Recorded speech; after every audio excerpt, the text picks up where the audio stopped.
एक व्यक्ति ने ₹5,000 अपने मित्र को 10% वार्षिक दर पर साधारण ब्याज पर 3 वर्ष को दिए तथा दूसरे मित्र को इतने ही रुपये 10% दर से 3 वर्ष को चक्रवृद्धि ब्याज पर दिए।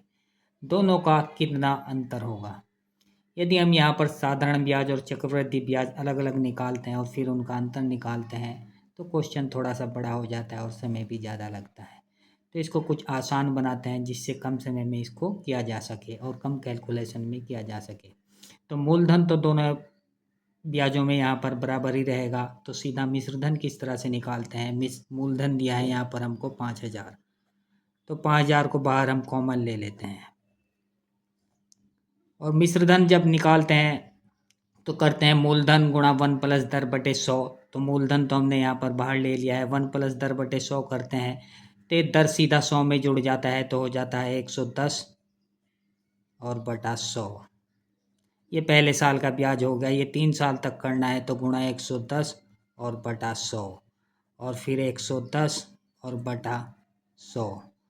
लेकिन अब हमको साधारण ब्याज निकालना है, तो साधारण ब्याज क्या करना है, मूलधन गुणा दर गुणा समय बटा 100 करते हैं और फिर ब्याज निकालते हैं और फिर मूलधन में जोड़ते हैं। तो इससे अच्छा ट्रिक है कि 1 साल का ब्याज है यहाँ पर 10%, तो 3 साल का ब्याज हो जाएगा यहाँ पर 30%।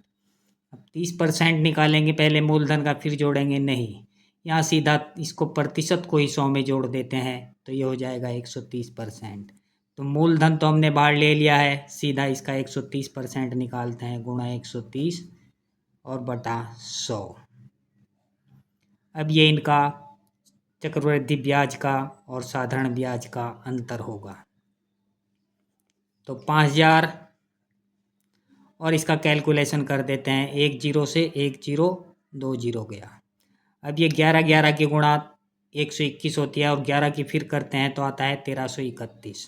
तो 1331 और इसे 1 0 से 1 0 और कर देते हैं, 1331 और बटा में हो जाएगा 301 ये और 2 ये 30 1000 और इसके माइनस कर देते हैं, इसका बटा में भी 1000 करते हैं, यानी कि 1 0 इधर फालतू है तो इधर 10 से गुणा हो जाएगा, माइनस हो जाएगा 1300 और बटा में 1000 है ही।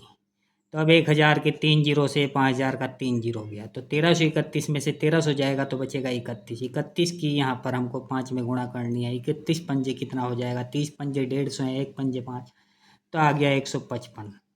155 रुपये यहाँ पर दोनों ब्याजों का अंतर होगा, तो ऑप्शन बी यहाँ पर राइट आंसर होगा। अब नेक्स्ट क्वेश्चन,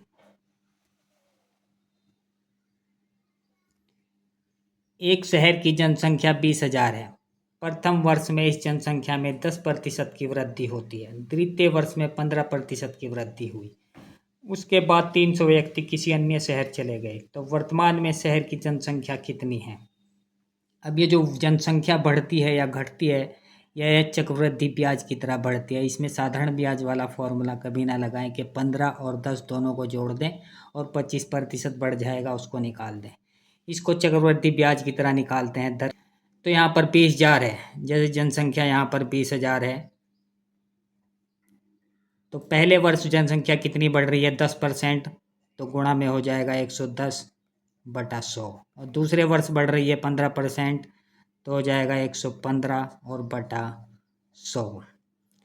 अब 2 0 2 0 4 है तो 4 0 ये ख़त्म हो गया और 115 दूनी कितना हो जाएगा 230 और 230 की या इसकी गुणा कर सकते हैं पहले, 11 दूनी 22, 220 हो जाएगा और 220 की फिर 115 में करनी है, यानी कि 22 की गुणा 115 में करनी है, तो 115 दूनी 230 और 115 दूनी 230 और फिर 23 हासिल लगेगा 253, तो 253 और 0 आएगा 2, 1 0 ये और 115 दूनी 230 वाला वो, तो 25,300। अब 300 व्यक्ति किसी अन्य शहर में चले गए हैं तो 300 इसमें से माइनस करेंगे जब तो आएगा 25,000।